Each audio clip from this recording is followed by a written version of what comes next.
Okay, and we all stand for the pledge, please. I thought it was yours. I pledge allegiance to the flag of the United States of America and to the republic for which it stands, one nation, under God, indivisible, with liberty and justice for all. Madam Clerk, please call the roll. Nikki Bender. Here. Kathy Aldenson. Here. Nikki Martin. Here. Joy Sellers. Patrick Sellers. Here. I was cleaning drawers and I found it. All right. Somebody uses this. The first order of business is the approval of minutes of the February 1st, 2016 Town Board regular meeting. And a motion and a second, please. So moved. Second. Motion by Bender, second by Aldenson. Question, Yes. where it says approval of bills payable, can we put those dates in there, 119 to 128, because those were the dates on the bills? I Is can that do okay? Just Oh. add that. Okay, so the next one will be, So if whatever the next one is, if you put it in. this is what I take it from, is this here, and I So, don't have any dates on it. It'll be January 19th to February 11th. That's on the bills payable up top right here, right? Well, Are those no, dates you're here, looking for? let me show you.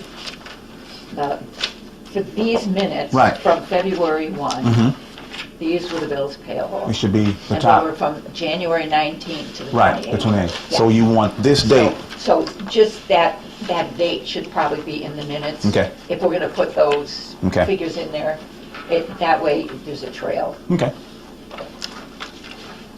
and nobody can assume Got it. what it is or isn't. Okay. All right, all in favor? Minutes? Aye. Any opposed? All righty. Next order of business is approval of bills payable. A motion and a second, please. I move for approval of the minutes. No, No. I'm bills sorry, payable. the bills payable. Need a second, please. Second. Motion by Bender, second by Aldenson. Okay. It's open for questioning on bills payable. I don't. Okay. We'll look at that. You good?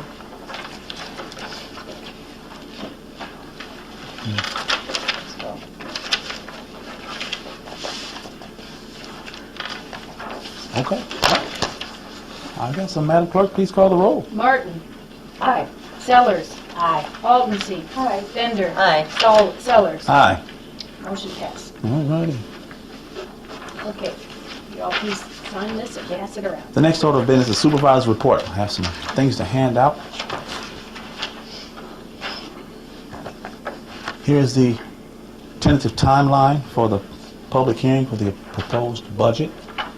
Liz prepared this for you guys. Paul? Pass that around for me. Thank you. And you can have one as well, Margaret. Next thing I'm going to hand out is our expenditure of the budget report.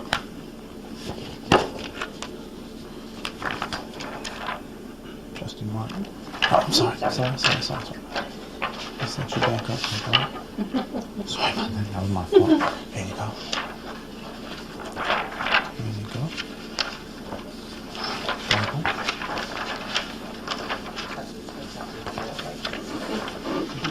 And here you go.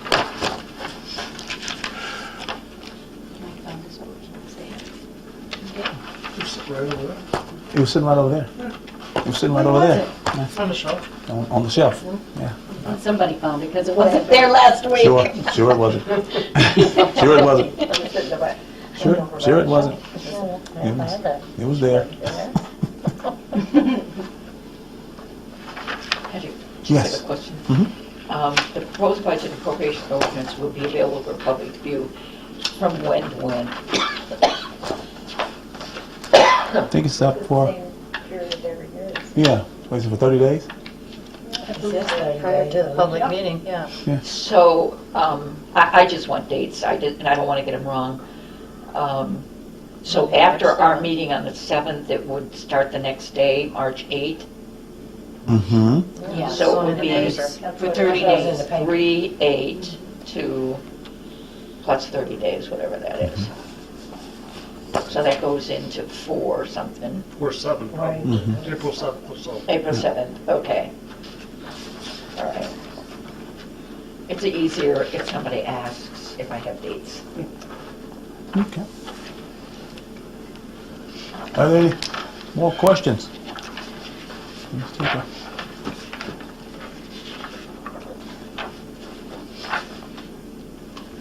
All righty. Well, the next order of business would be the assessor's report. I have something to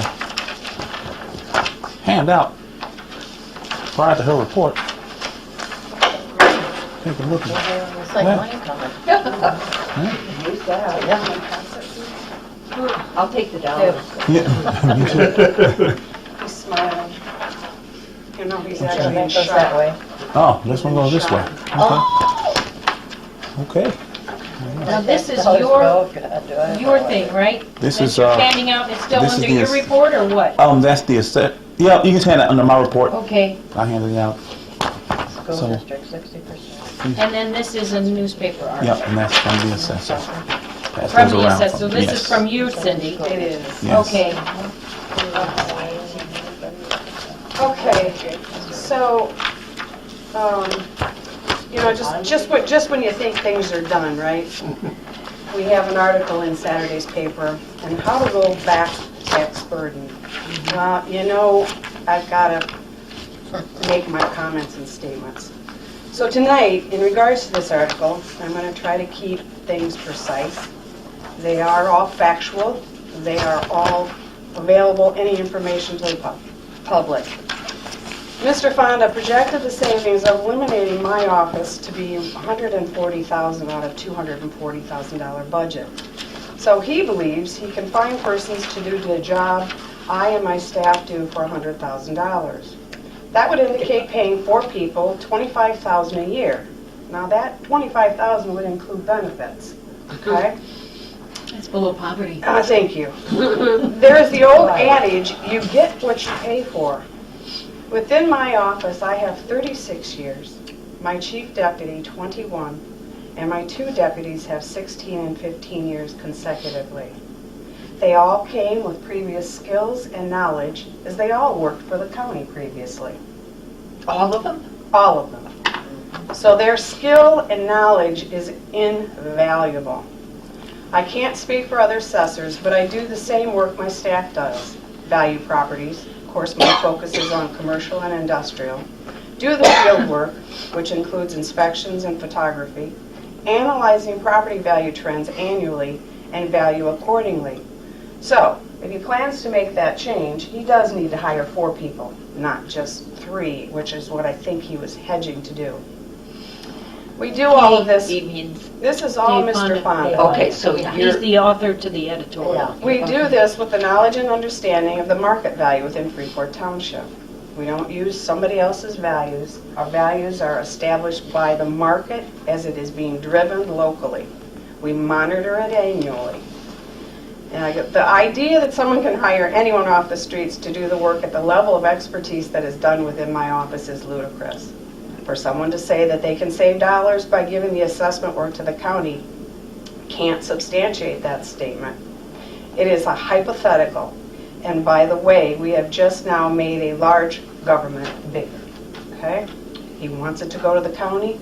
And what did the county? The county is 11% of your tax bill. So now we're going to add to that.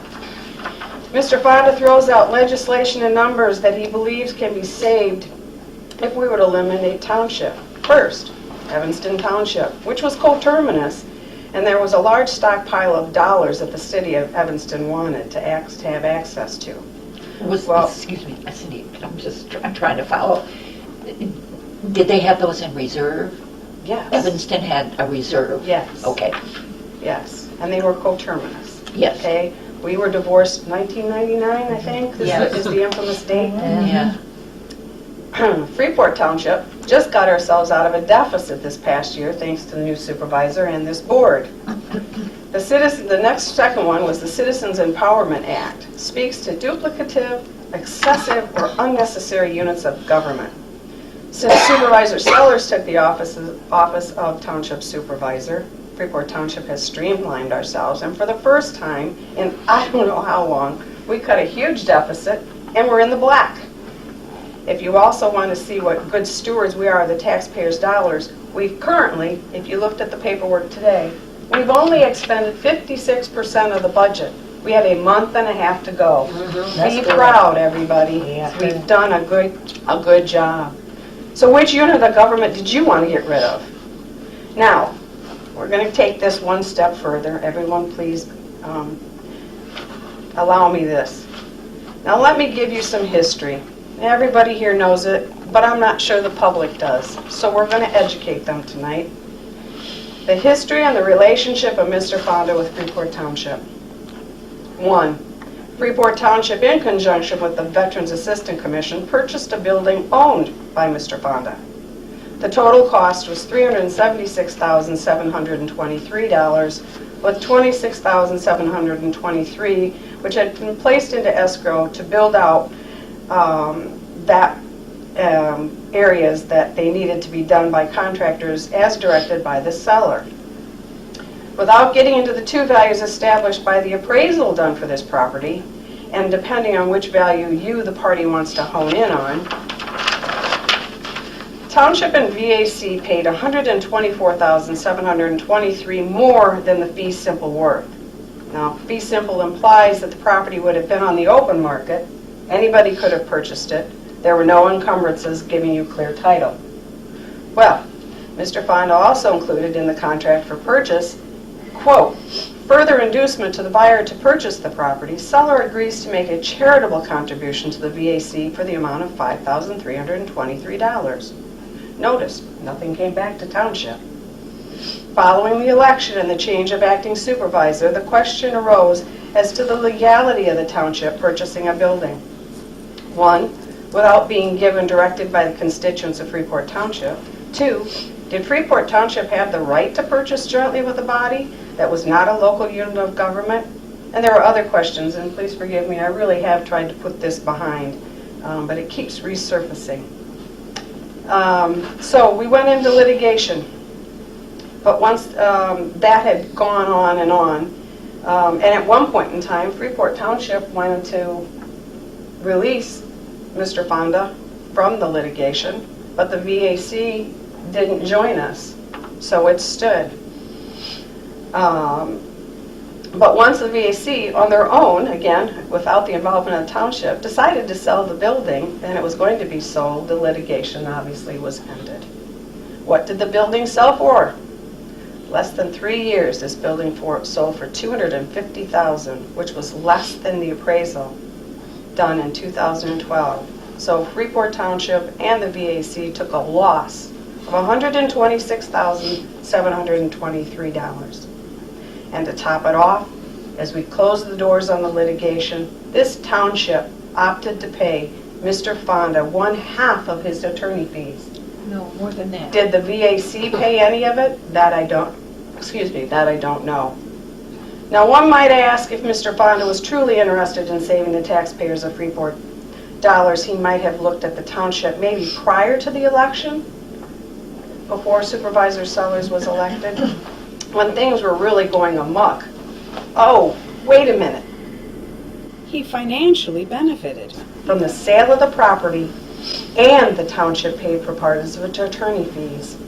Sounds like he received dollars from the same township that he now believes needs to be eliminated. Why might that be? I'll leave that up to you to all decide. What motivated this article in Saturday's paper? There's no foundation, people. This township, since 2013, has done remarkable things. We are in the black. We are serving the constituents that need it. You have an assessing office that takes pride in all of their energy as we go through these 300 properties this year to look at, to do the job that a constituent, actually, if you could take away the fact that they pay, and if you look at this, $100,000 owner-occupied home in this town would pay this township $109 for these services, for what we do. He may not like the salaries, but I'm here to tell you, add them up. 36, 21, 16, and 15 years is just in my office. Go out on the streets and hire somebody. Try to find somebody who understands what we do and how we do it. You get what you pay for. We're doing a lot, and we're keeping everything in tight constraints. This, unfortunately, is a sour apple, and yet you benefited from Freeport Township. You made money off of us, and now you want to sell this out because you think it's a duplication of services? There's no duplication in our offices. He doesn't do DHS. County doesn't do my assessments. We operate very fiscally, or at least we have since 2013. So I'm saddened that it came back. I really thought once we paid his attorney fees, or a portion of his attorney fees, that this would all go away. It just brings back all the questions. What were we doing? And as you all well know, I was not allowed in those meetings. I was excluded from the executive sessions. So I can't tell you what went on in those meetings. But we paid more than we should have for a building. There's no doubt about that. And he benefited. Good. So that's all I have to say. Now, is this something that you want me to include as part of the record, Cindy? What you just read to me? It's on air. I understand that, but do you want part of it as a written record with the minutes? I don't know if it's necessary. It's up Like to I you. said, you've got it on film. Because she asked for it, when she did the same thing, she asked for it as part of the minutes. I want to give you the same opportunity if you want to do that. Yes. Yeah. Yes. Yes. Yes. It's up to you, And that way we Cindy. know it's on record. Something that so. occurred during the meeting, the minutes should reflect that there was a presentation and the general subject matter of the presentation. So general Not verbatim. subject matter. Not verbatim. Thank you. Yeah. Okay, I'm good so with you don't I'm need good to with have... what we have, what Okay. the presentation as it was given. All right.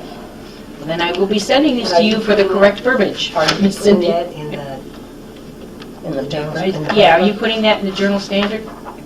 That is, yes, a Okay. revised, clean version. Yes. Okay. It needs to be. Yeah, I could get into so many of the details.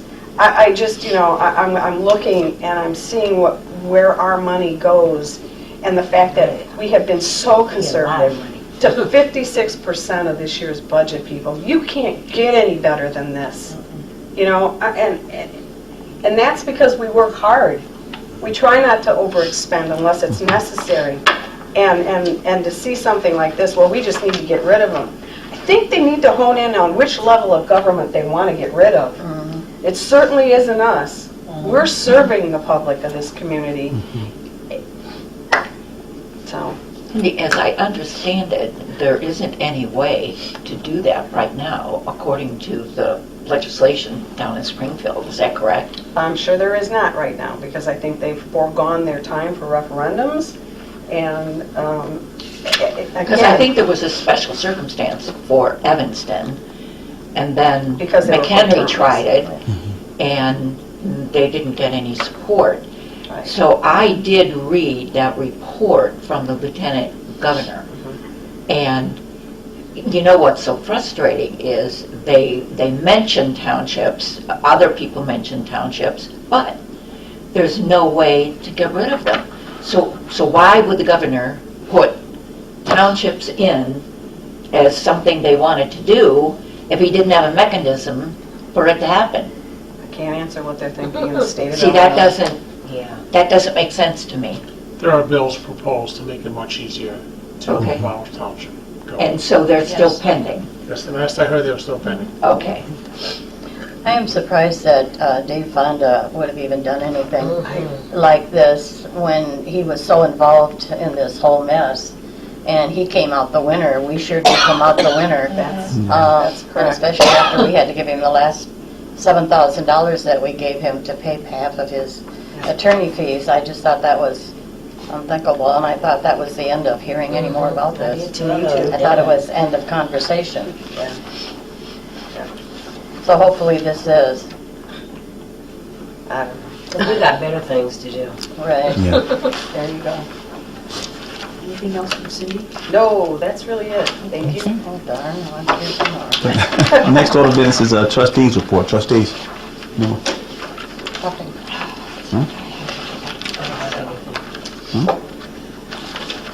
Okay. Are there any public comments? No. Don't Other want- business. I would like to remind you that our annual meeting is April 12th at the Farm Bureau at 6:01, so be prepared, and I'm working on getting the proposed agenda sent out, so just put that on your calendars, please. Okay. You said the Farm Bureau? Yes. Okay, well, I guess I entertain a motion to adjourn until Monday, March 7th, 2016. April 12th. Second. Who made the motion? Joey made the At what motion. time? At 6:01. 6:01. Can't you all say second? Thank you. I did. All in favor? Aye. Any opposed? Meeting adjourned. Bye.